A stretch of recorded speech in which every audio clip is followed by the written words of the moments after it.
아시는 말씀, 참 유명한 말씀인데요. 요한복음 21장 15절 말씀부터 19절 말씀까지입니다. 요한복음 21장 15절부터 19절까지의 말씀 같이 저와 여러분이 한 절씩 교독하도록 하시겠습니다. 그들이 조각 먹은 후에 예수께서 시몬 베드로에게 이르시되 요한의 아들 시몬아 내가 이 사람들보다 나를 더 사랑하느냐 하시니 이르되 주님 그러하나이다. 내가 주님을 사랑하는 줄 주님께서 아시나이다. 이르시되 내 어린 양을 먹이라 하시고 또 두 번째 이르시되 요한의 아들 시몬아 내가 나를 사랑하느냐 하시니 이르되 주님 그러하나이다. 내가 주님을 사랑하는 줄 주님께서 아시나이다. 이르시되 내 양을 치라 하시고 세 번째 이르시되 요한의 아들 시몬아 내가 나를 사랑하느냐 하시니 주께서 세 번째 내가 나를 사랑하느냐 하심으로 베드로가 근심하여 이르되 주님 모든 것을 아시오매 내가 주님을 사랑하는 줄을 주님께서 아시나이다. 예수께서 이르시되 내 양을 먹이라. 내가 진실로 진실로 내게 이르노니 내가 젊어서는 스스로 띠뛰고 원하는 곳으로 다녔거니와 늙어서는 내 팔을 벌리니 남이 내게 띠띠우고 원하지 아니하는 곳으로 데려가리라. 아멘. 19절 말씀 같이 읽으시고 아멘하도록 하시겠습니다. 같이 읽겠습니다. 이 말씀을 하시는 베드로가 어떠한 죽음으로 하나님께 영광을 돌릴 것을 가르치시니라. 이 말씀을 하시고 베드로에게 이르시되 나를 따르라 하시니 아멘. 감사합니다. 저희가 간담회를 진행을 하면서 지금 어떤 주제를 가지고 말씀을 전하고 있습니다. 그 주제는 무엇이냐면 교회가 과연 어떤 곳인가, 그리고 교회가 어떤 곳인가 하는 것을 아는 것이 중요한 이유는 우리가 개인이지만은 우리 개인이 교회의 한 부분이고 교회의 일원이기 때문에 교회가 어떤 곳인가 하는 것을 안다는 것은 내가 누구인가 하는 것을 아는 것과 뗄래야 뗄 수 없는 그런 관계가 있습니다. 그래서 교회가 무엇인가 하는 것을 아는 것은 그냥 교회라고 하는 것을 신학적으로 이해하는 그런 차원의 문제가 아니라 교회가 무엇인가 하는 것을 아는 것은 내가 어떤 존재이며 어떻게 살아야 하는가 하는 것이 교회가 무엇인가와 연결되어 있기 때문에 바로 이 교회가 무엇인지에 대해서 저희가 첫 번 모임에서도 말씀을 나누었고 두 번째 모임에서도 말씀을 나누었습니다. 첫 번째 모임에서 나눈 말씀은 교회란 무엇인가 또 나는 누구인가 하는 주제에 있어서 핵심은 교회는 의로운 사람들의 모임이다. 의로워진 사람들의 모임이다. 우리 개인으로 말하면 나는 의로운 사람이다 라는 것이었습니다. 그 의롭다라고 하는 말을 성경이 가장 함축적으로 가장 우리의 구원과 관련해서 가장 중요한 가르침으로 우리에게 주시는 것은 무엇이냐면은 예수 그리스도와의 연합입니다. 우리는 이렇게 우리가 눈으로 봤을 때는 개개인으로 존재를 하지만 하나님께서 보셨을 때 우리를 하나님의 아들이 되게 하셨을 때 아들로 삼으셨을 때 아들이 되게 하신 것은 우리가 다 아는 것처럼 예수님의 피값으로 말미암아 아들이 되게 하셨다 다 알고 있습니다. 근데 그 피값으로 지불하셨다라는 것으로 끝나는 것이 아니라 우리를 구원하시기 위해서 하나님이 우리한테 행하신 가장 중요한 일은 바로 예수님과 우리가 하나 되게 하셨다는 것입니다. 연합되게 하셨다. 그래서 연합이라는 이미지를 가지고 성경은 계속해서 우리한테 가르치시는데 대표적인 것이 사도 바울의 가르침 속에는 예수님은 머리고 우리는 몸이다. 이 연합의 그림입니다. 그리고 예수님은 남편이고 우리는 교회는 아내다. 이것도 남편과 아내가 항상 함께 있어야 하는 것처럼 연합되어졌다. 이것을 가르치는 것이고요. 예수님께서 직접 가르쳐 주신 연합의 이미지는 포도나무와 가지입니다. 나는 포도나무요 너희는 가지.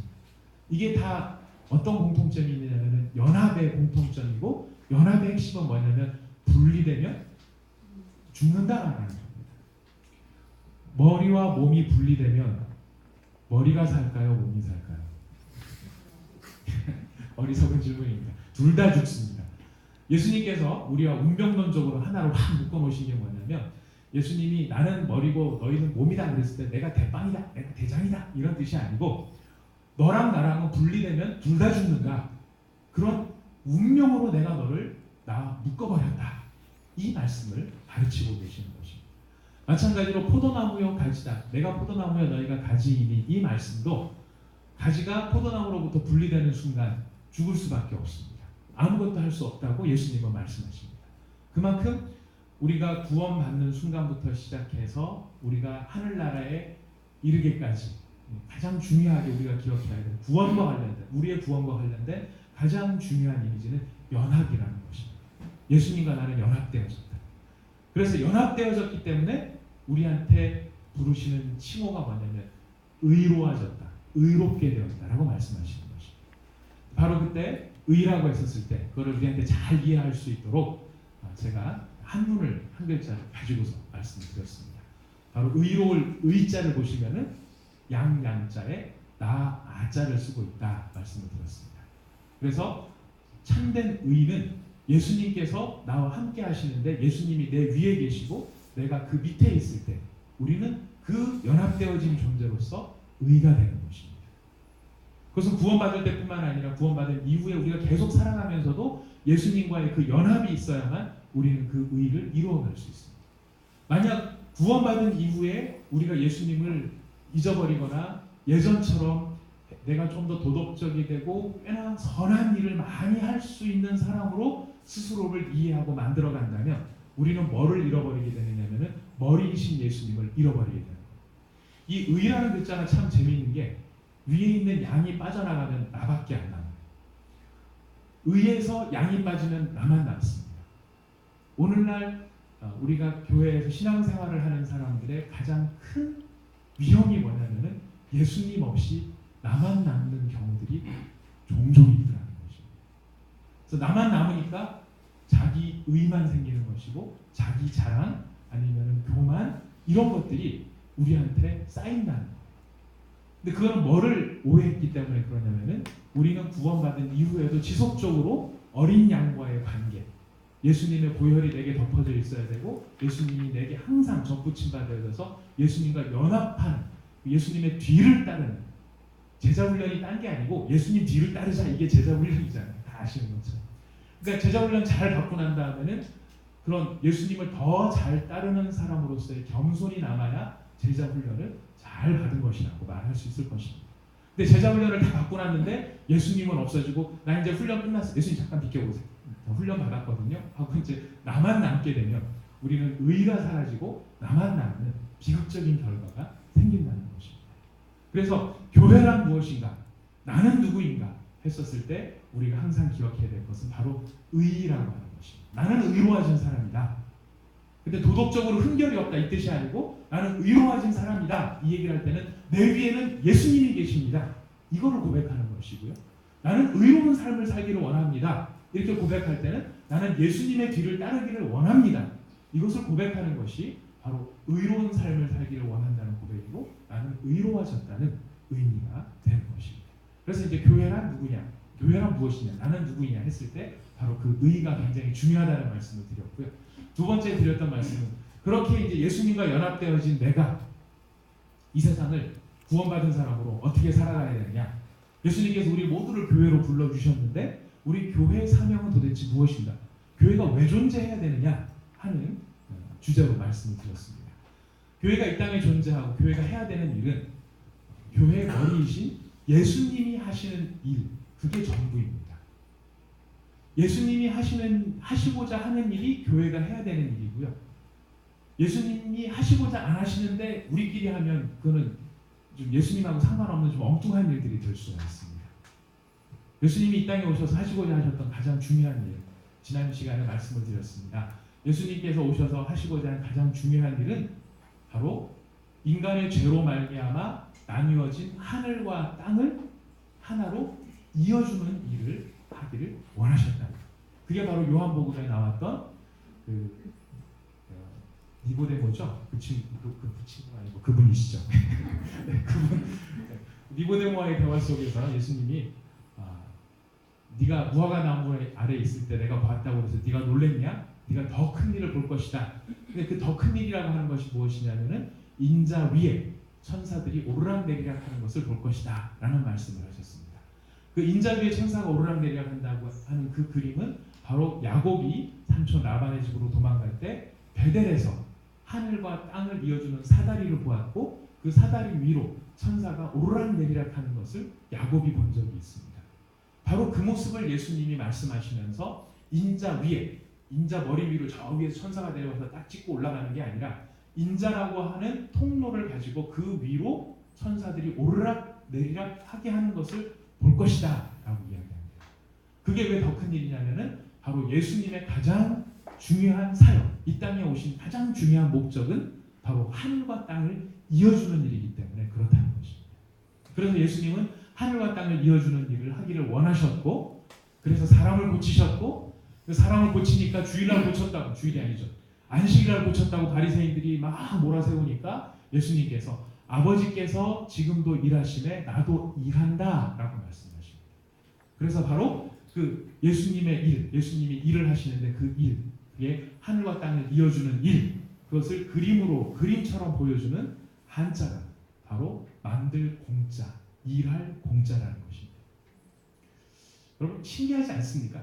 이미 들으셨던 분은 지난주에 다 신기하셨기 때문에 이번 주에 별로 안 신기하시겠지만, 예, 그 한문 자체에 AD 100년경에 만들어진 허신이라는 사람이 쓴 설문해자라고 하는 책이 있다고 합니다. 거기에 보면 한자 하나하나의 글자의 의미를 풀이하고 있는데, 1은 하늘의 글자고 하늘의 숫자고 2는 땅의 숫자고 하늘과 땅이기 때문에 3은 하늘과 땅 사이에 사람이 있기 때문에 사람의 숫자라고 해설을 해놓고 있습니다.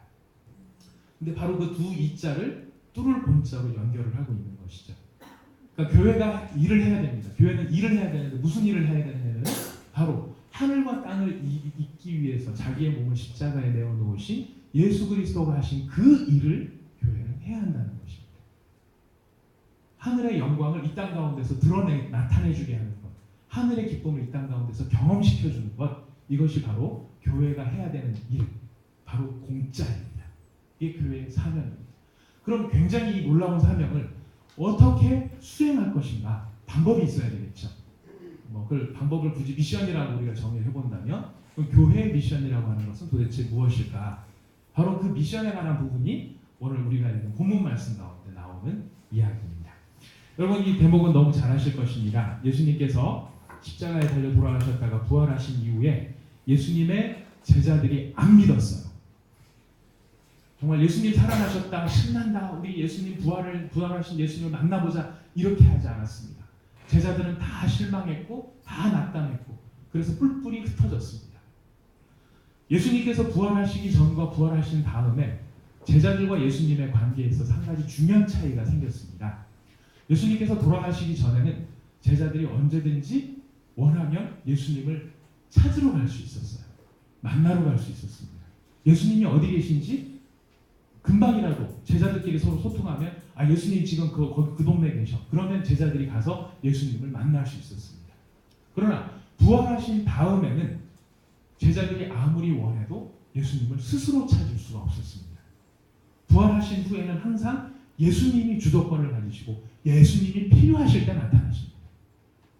제자들 입장에서는 뵙기를 마음에 굉장히 간절히 바라지만 그 간절한 바람일 뿐이고 예수님이 나타나기 전까지는 예수님을 알 수가 없는 그런 상황이었습니다. 자, 그런 상황에 제자들이, 여러분이 제자들 같으시면 어떻게 하시겠습니까? 오늘 오실지 내일 오실지 이 재림의 때와 별반 다를 게 없습니다. 재림을 기다리는 우리들하고 별반 다를 게 없습니다. 주님이 내일 오실지 모레 오실지 언제 오실지 모르지만, 언제 오실지 모르기 때문에, 그래서 우리가 뭐를 하고 있죠? 예수님이 언제 오실지 모르기 때문에 언제 오실지 모르는 예수님을 대비하면서 항상 정결하게 막 이렇게 기도 열심히 하고 깨어 있어서 예수님을 언제든지 오시옵소서 이렇게 기다리고 계십니까? 네, 그렇게 기다리실 줄 믿습니다. 그렇게 기다리시기를 바라겠습니다. 그러나 우리는 상당 부분 딴 동네 가서 딴짓을 할 때도 많이 있습니다. 바로 그것처럼 예수님의 제자들도 예수님 부활하신 다음에 예수님을 찾을 수가 없으니까 이제는 어떻게 언제까지 여기서 이러고 있어야 돼? 라는 생각 속에 제자들 가운데, 그러면 우리가 배운 게 도덕질이니까 배운 대로 가서 예전에 하던 걸 하자. 그래서 제자들이 했었던 원래 직업으로 돌아갑니다. 어부들. 내가 차라리 여기 있느니 그냥 가서 물고기나 좀 낚고 오겠다. 그래서 베드로가 선창하니까 나머지 제자들 가운데서 모두 베드로 포함해서 7명이 물고기를 잡으러 내려갑니다. 물고기를 잡으러 내려갔을 때 예수님께서 그 밤새 수고한 그 제자들의 헛수고에 대해 예수님이 나타나시죠. 나타나셔서 예수님이 새벽녘 어스름한 곳에 예수님이 저쪽에 보이니까 아마 설교 시간에 많이 들으셨을 겁니다. 이 다혈질 베드로. 베드로는 예수님을 너무 사랑하는 제자였어요. 정말 사랑하는 제자였던 것 같아요. 예수님이라는 소리만 듣고 어떻게 합니까? 앞뒤 안 보고 뛰어들어갑니다. 이게 베드로입니다. 베드로답습니다. 아직까지 배가 저쪽에 닿지도 않았는데 어슴풀에 저쪽에 예수님이 계신 것 같다라는 이야기 속에 베드로는 겉옷만 두른 채 먼저 첨벙하고 뛰어들어가서 예수님 맞이하고 갑니다. 그래서 예수님 영접을 하죠. 그리고 나머지 제자들은 어떻게 합니까? 예수님께서 시킨 대로 밤새 헛수고를 했지만은 예수님이 얘들아 그물을 배 오른편에 던져라 이렇게 얘기하셨을 때 배 오른편에 던지니까 많은 물고기를 잡습니다. 그 물고기를 다 걷어가지고 오는 일들을 나머지 제자들이 했다는 것이죠.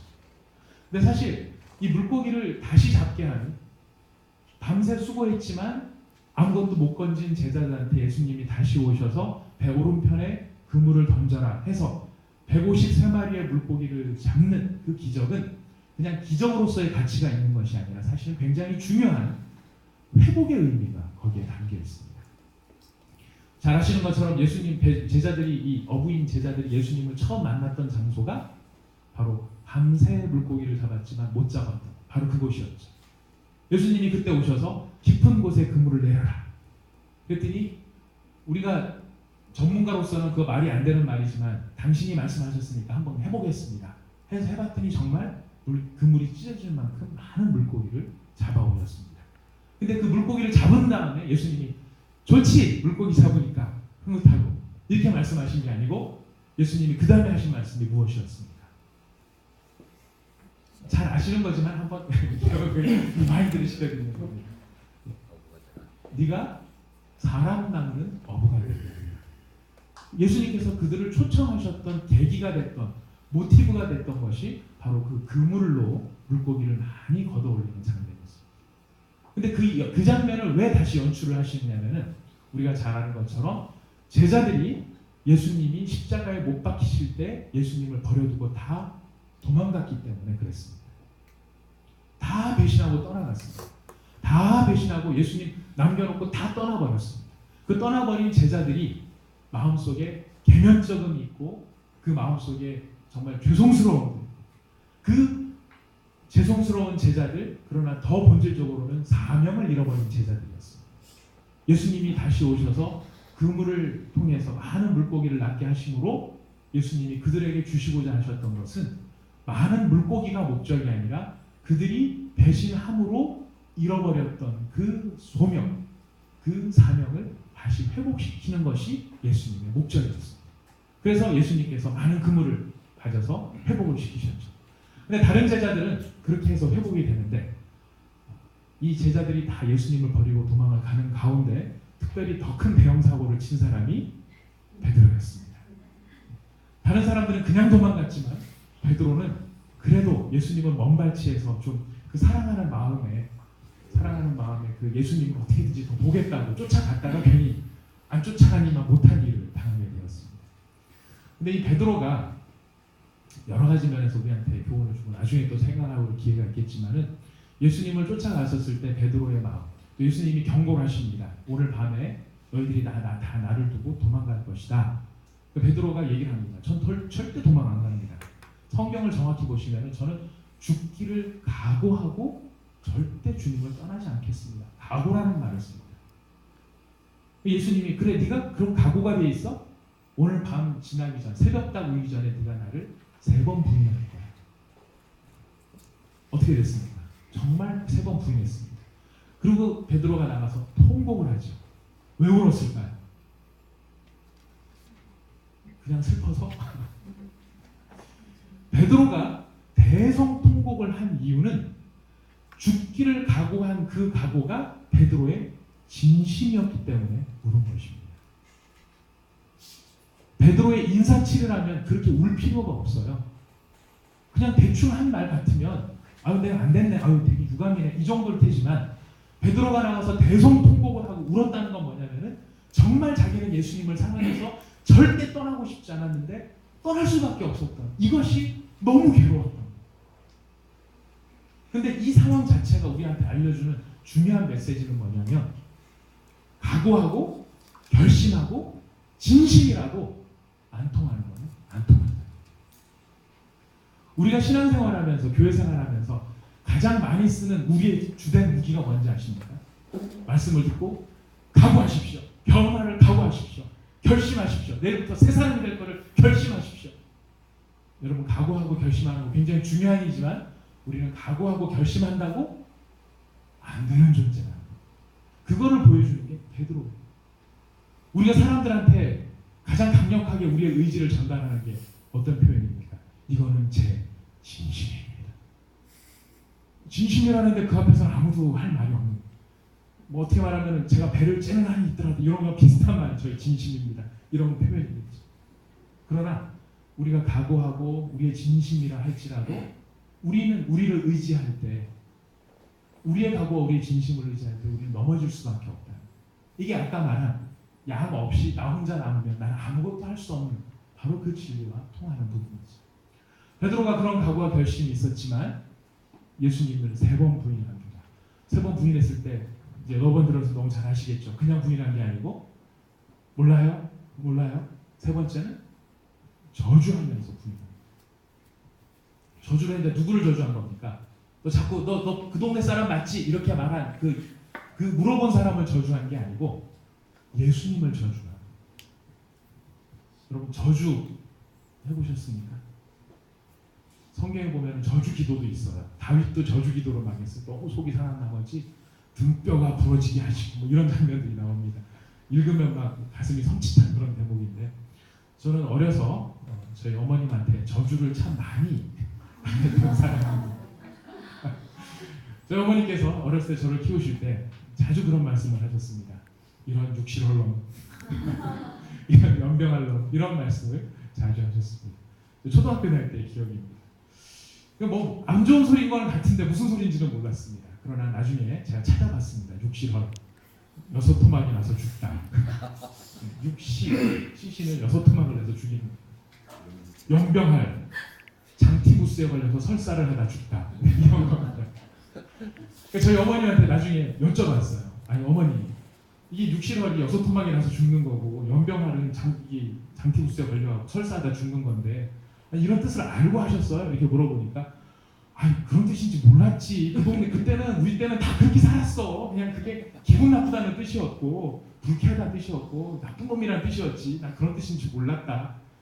예, 저주란 그런 거예요. 잘못되기를 바라는데 그냥 바라는 게 아니고 구체적인 악담을 담아서 저주를 하는 것입니다. 근데 지금 베드로가 누구한테 그러고 있다고요? 예수님한테. 뭐라고?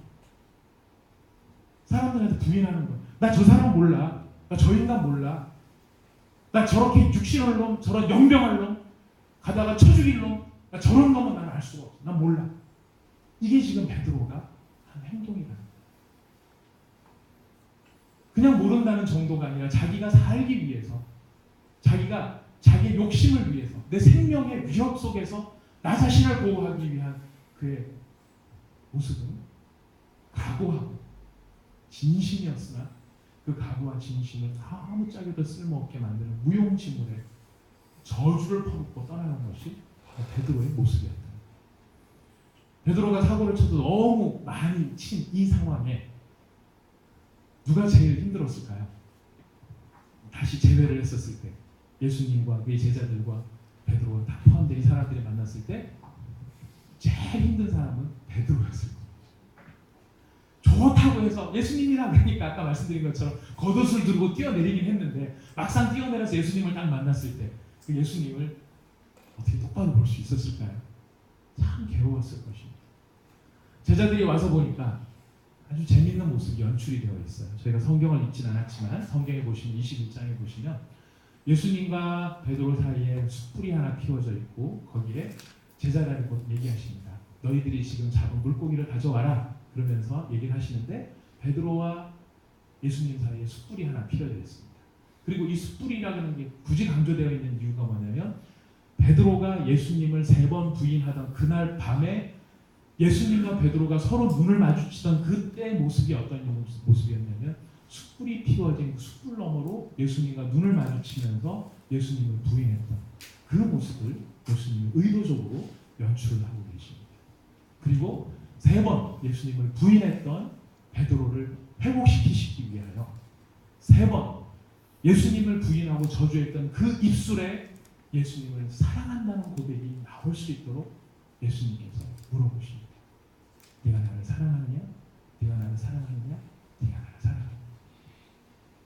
예수님을 저주하고 떠났던 그 베드로가 그 저주의 입술이 바뀌어서 제가 주를 사랑하는 줄 주님이 하십니다. 제가 주를 사랑하는 줄 주님이 하십니다.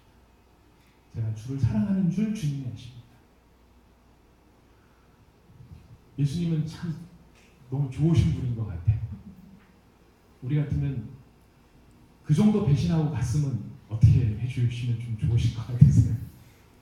여기 아마 제가 그 간증을 들어서 아시는 몇몇 분들 같은 경우에는 참 배신을 많이 당하신 분들도 여기 계신 걸로 알고 있습니다. 네, 작은 배신부터 큰 배신까지 골고루 아마 당하신 분들도 많이 계실 것입니다. 큰 배신이든 작은 배신이든 내가 믿었던 사람, 내가 신뢰를 줬던 사람이 나한테 그렇게 하고 떠나간다.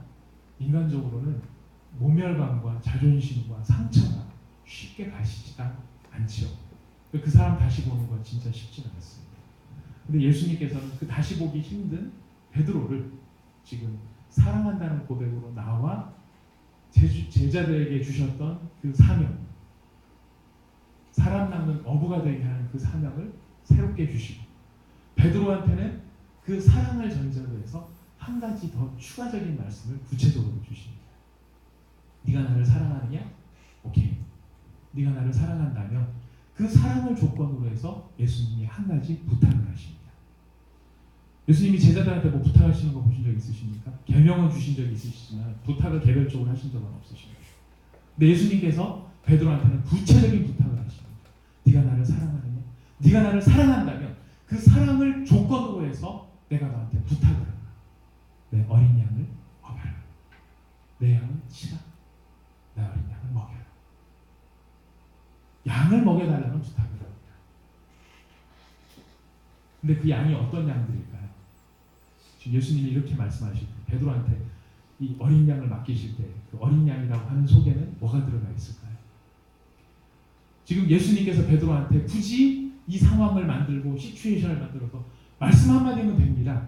내가 너를 다 용서했다. 앞으로 그러지 마라. 이렇게 하시면 될 일인데 굳이 이 상황을 다 만들어서 머릿속에다가 각인시켜주고 싶었던 것은 베드로의 실존입니다.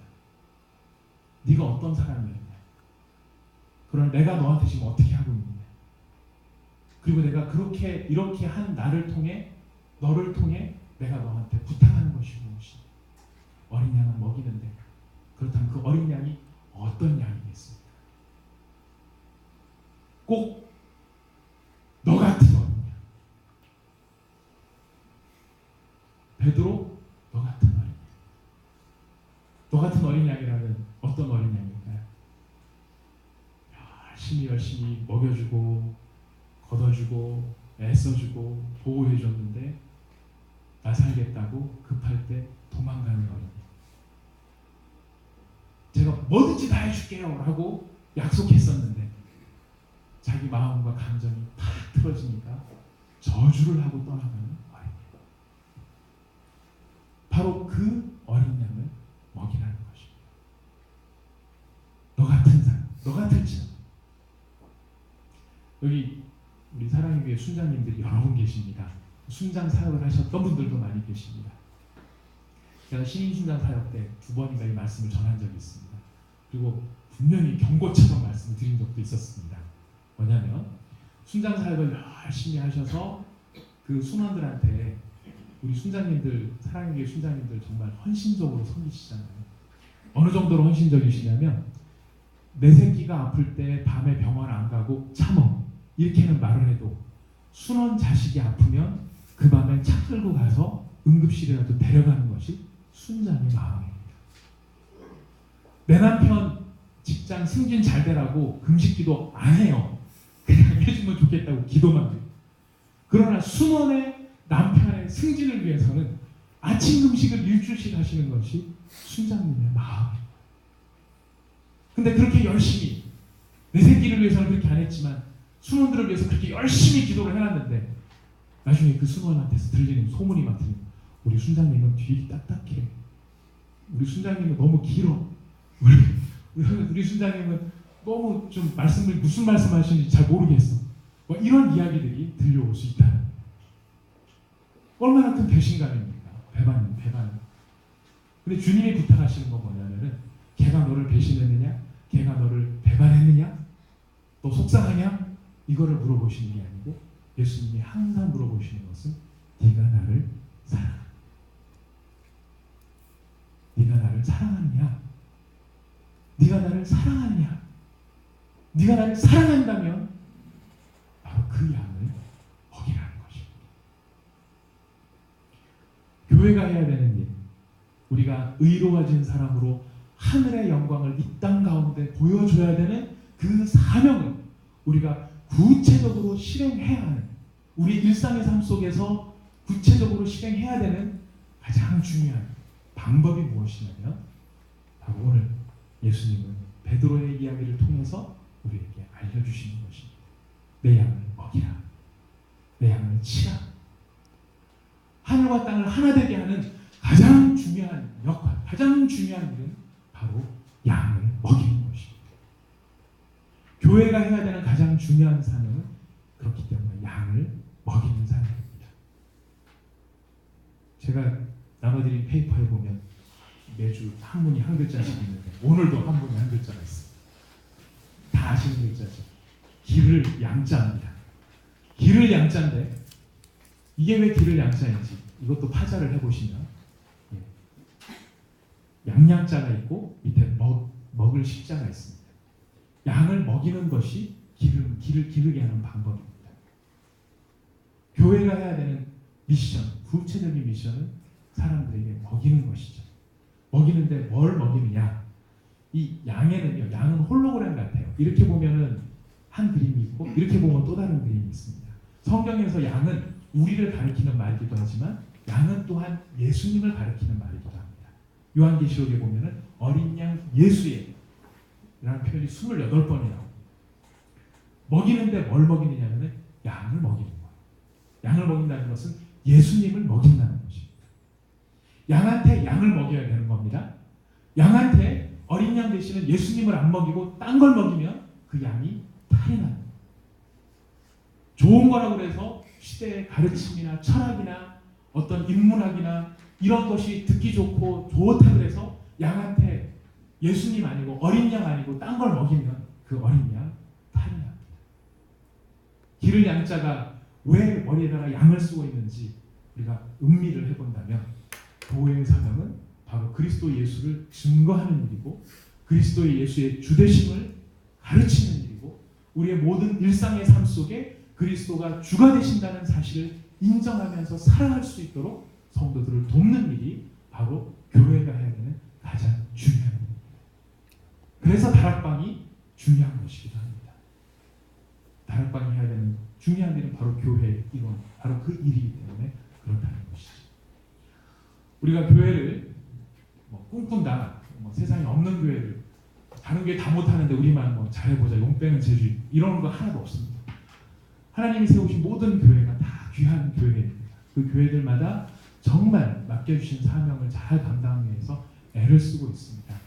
애를 쓰고 있는데 그 사명이 우리에게도 주신 사명인 줄 알아서 우리에게 공통의 이 꿈, 의로워진 사람으로 하늘과 땅을 이으며 우리에게 맡겨주신 그 양들을 예수 그리스도를 잘 먹이는 일을 통하여서 성장시키고자 하는 그것, 바로 그것이 성경이 가르치는 교회의 실존이고 교회의 사명입니다.